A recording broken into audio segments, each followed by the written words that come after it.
il est peut-être plus juste de parler d'une âme créole, hein, que du créole comme identité, comme le marqueur identitaire. Qui caractérise le plus la diaspora africaine francophone, alors issue de la colonisation française.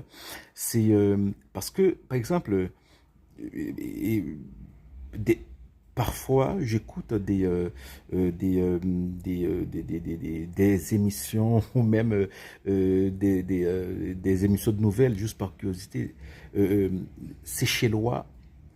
Et le créole séchellois, il y a beaucoup d'apports d'anglais. Mais c'est un créole à base de français au départ. Mais après, bon, il y a eu les Anglais sont venus, donc il y a beaucoup de tournures anglaises. Et, euh, et même si on ne comprend pas tout, on sent dans sa chair, on ressent qu'il y a là quelque chose de commun. Et les Seychelles, c'est dans l'océan Indien, c'est très loin.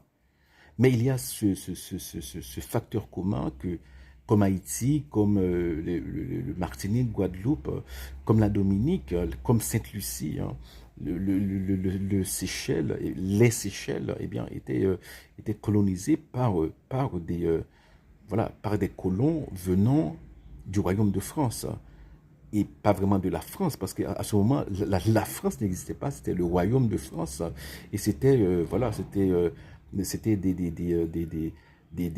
des blancs, des gens qui venaient de régions très différentes, et souvent, ils parlaient très mal français, parce que le français n'était pas à l'époque, même si c'était la langue officielle, eh bien, ils ne la parlaient pas.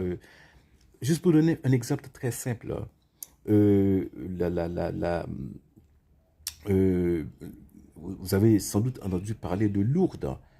Donc, la sainte à laquelle la Sainte Vierge aurait apparu, Sainte Bernadette Soubirous, donc on est au 19e siècle. Elle ne comprenait pas le français, hein. Voilà. Elle parlait le dialecte local.